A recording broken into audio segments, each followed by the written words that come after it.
Después de escuchar esta música, algunos en los tiempos actuales y que se encuentran en ese país, en Grecia, se van a los estadios de fútbol o los de baloncesto al ver al Panathinaikos o al Olympiacos y montan unos escándalos tremendos y brutales. Y sin embargo estamos hablando del país, de la cultura, en donde nació nada más y nada menos que todo. Es decir, que nació la ciencia allí. Ignacio Monzón, muy buenas. Muy buenas noches, Bruno. Contigo descubriendo curiosidades de la historia, y esta es posiblemente una de las más importantes, porque cuando hablamos del concepto de ciencia tal y como lo entendemos, es decir, vamos a buscar respuestas a las cosas que ocurren en el mundo, bueno, pues tenemos que pensar en ellos, ¿no?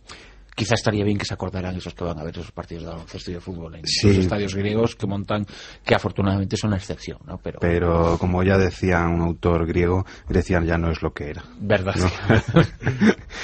Pues sí, pese a lo que les fastidia, y lo digo con todo el respeto, pero no sin cierta ironía a los egiptómanos, nuestro concepto de ciencia como búsqueda racional de explicaciones sistemáticas para establecer leyes y principios generales, pues nace del mundo griego, sin duda alguna.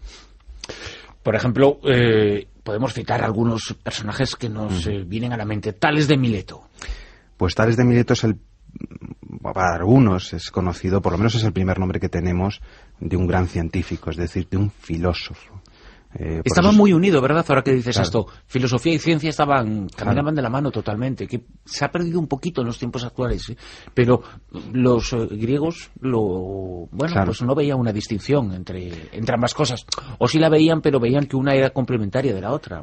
Más bien podríamos decir que la filosofía era la ciencia. De hecho, filosofía viene de filos, amigo que busca la amistad, y sofía, de sofos, conocimiento. Es decir, los que buscan el conocimiento, y eso es en teoría lo que busca un científico, busca el conocimiento verdadero.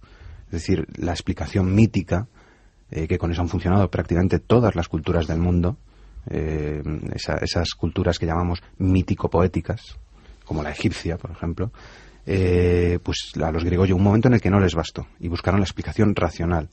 Yo ya no me creo que el terremoto sea motivado porque Poseidón bate a la tierra con su tridente.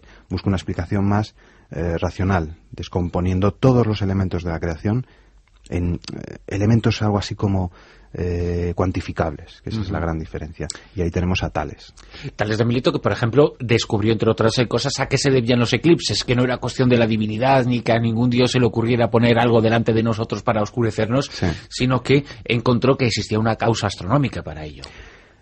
Es muy posible que Tales, de hecho se menciona que estudió en Egipto, porque para los griegos de época arcaica, que digamos estaban saliendo de esa oscuridad, Egipto y Oriente, pues Mesopotamia, por ejemplo, la gran ciudad de Babilonia, eran grandes centros de saber. Es verdad que tenían muchos más siglos, incluso más de un milenio, le llevaban de ventaja al mundo griego. Entonces habían acumulado mucho conocimiento astronómico. La astronomía, por cierto, es una de las ciencias más antiguas que tenemos, o por lo menos la observación de los astros, porque, como ya hemos visto, es necesario para todo, para fijar el calendario, por ejemplo. Hubo que esperar a Copérnico en el siglo XVI para que se aceptaran determinadas cosas que hoy son de cajón sobre la situación de nuestro planeta en el universo, sobre la esfericidad de la Tierra, aquello en lo que también se empeñó Colón. Sin embargo, cuando hablamos del mundo griego, da la sensación de que aquello estaba mucho más aceptado gracias a estos hombres, ¿no? Sí. No sé, es como una especie de gran Edad Media, que fue lo que pasó ya desde el Bajo Imperio Romano, pues eso hasta siglo XVI-XVII, que es cuando se da lo que se llama la Revolución Científica. Muchos conocimientos que ya se tenían, que se empiezan como a descubrir en el siglo XVI y XVII, y que sin embargo ya se tenían. La esfericidad de la Tierra, por ejemplo, es un buen ejemplo que has puesto tú. La relación entre la distancia del Sol, entre el Sol y la Tierra, y el tamaño de ambos, también lo tenían los griegos. No exactamente como lo tenemos nosotros, pero sí sabían que había una relación exacta. Y cuando hicieron algunos cálculos matemáticos sobre esas distancias astronómicas, sobre el tamaño de nuestro planeta, lo que nos distancia nuestro planeta de los otros astros, pues fueron bastante precisos en sus mediciones, sin disponer de una tecnología de observación del espacio como la tenemos ahora gracias a los telescopios. Eso es lo que más nos deja pasmados, o nos debería dejar.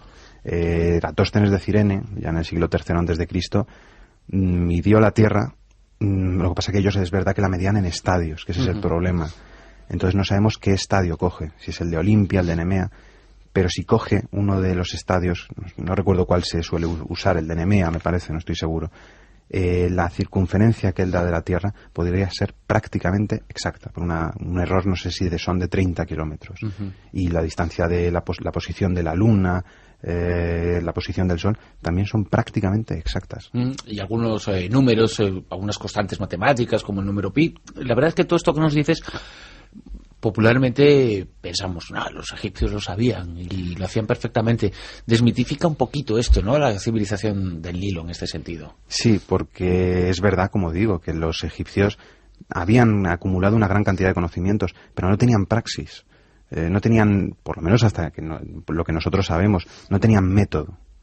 Y los griegos son los primeros que empiezan a usar un método, los que empiezan a usar conocimiento racional. No simplemente recogen observaciones.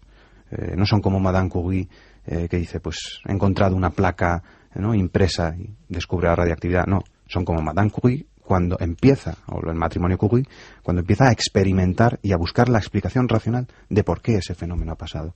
Eso es lo que caracteriza a unos y a otros. Y también descubren que lo que nos hace hablar a ti y a mí, lo que a ti te hace saber tanto sobre el mundo clásico, sobre los romanos, sobre los griegos, mi chuleta, lo que nos da, pero bueno, antes de la chuleta hay una característica en la chuleta, uno se apunta una serie de pautas para tenerlo claro.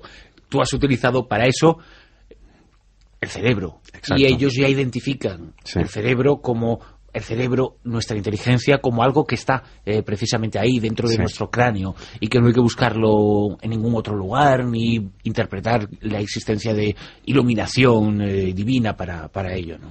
Los egipcios en ese sentido, por ejemplo, despreciaban al momificar el cerebro. Lo que importaba era el corazón. En la Ilíada también parece que lo que importa es el corazón.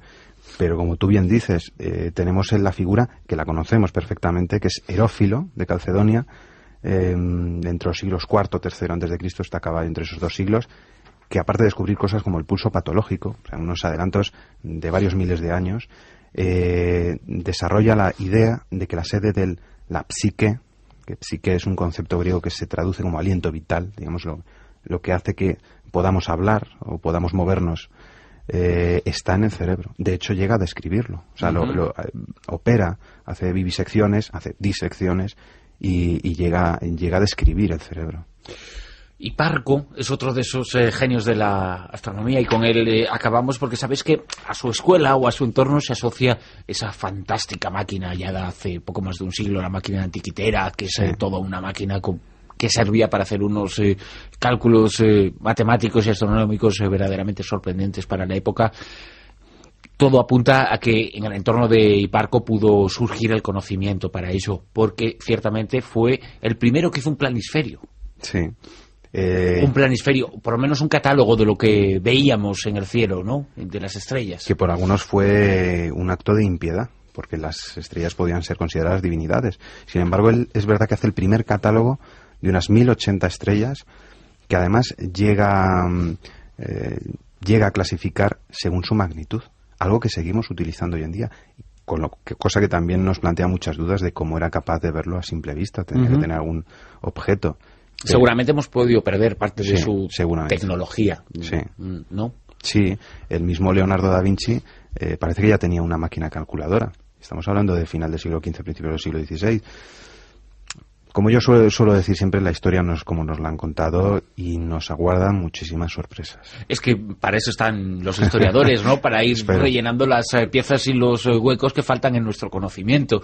Y ahí podemos encontrar cosas verdaderamente sorprendentes. Lógicamente, ¿no? Si es normal, se han podido perder del mismo modo que se han encontrado cosas fantásticas sobre nuestros antiguos y hemos conocido mucho gracias a las investigaciones arqueológicas, gracias a los documentos. Bueno, pues hay una serie de huecos que hay que llenar y para eso estáis los historiadores. Eso espero.